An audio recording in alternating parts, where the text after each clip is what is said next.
Hello বন্ধুরা, আসসালামু আলাইকুম। আমার চ্যানেলে আপনাদের স্বাগতম। আজকে আপনাদের দেখাবো মুরগি যখন খাচ্ছে না তখন আপনারা কি করবেন। তখন আপনাকে অবশ্যই মুরগির খাদ্যের পাইপ ভালোভাবে নাড়া দিতে হবে। লম্বালম্বি নাড়া দেওয়ার পরে আপনারা যখন লম্বালম্বি নাড়া দিবেন তখন মুরগি ভাববে নতুন করে আপনি খাদ্য দিচ্ছেন, তখন মুরগি খাদ্য খাওয়া শুরু করবে। যেমন আমি দেখেন মুরগি খাচ্ছে না, আমি খাদ্য নাড়া দিচ্ছি, মুরগি খাচ্ছে।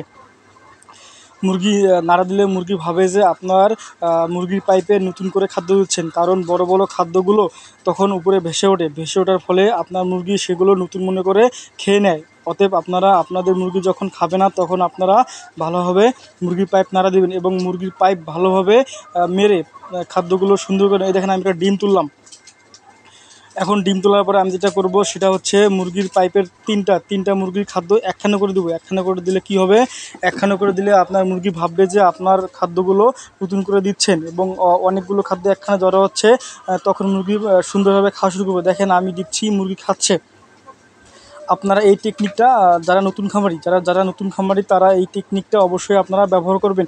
এই টেকনিকটা ব্যবহার করলে আপনার মুরগি তখন বোকা হয়ে আপনি যেভাবে দিচ্ছেন ওরা নতুন ভাববে যে নতুন খাদ্য আসতেছে, তখন নতুন খাদ্য মনে করে আপনার মুরগি তখন খাদ্যগুলো খাবে। আপনাকে অবশ্যই এই টেকনিক ফলো করতে হবে। এই টেকনিক ফলো না করলে আপনার পাইপে অনেক খাদ্য থেকে যাবে, যেটা অপচয় হবে, কারণ খাদ্যের দাম প্রচুর। খাদ্য অপচয় হলে আপনি খামারি লসের মধ্যে পড়বেন। অতএব আপনাকে মুরগি যেভাবে খাবে সেভাবে আপনাকে টেকনিক ইউজ করতে হবে, কারণ মুরগি যতই আপনি নাড়া দিবেন মুরগি ততই খাবে। এইভাবে দিনে আপনি 5-7 বার বা 8-10 বার করলে আপনার পাইপে মুরগির খাদ্য থাকবে না। মুরগি ভাববে যে এগুলো নতুন খাদ্য, তাই মুরগি খেয়ে নেবে।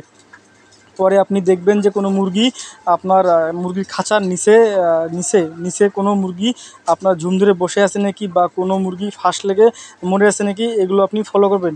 ধন্যবাদ সবাইকে।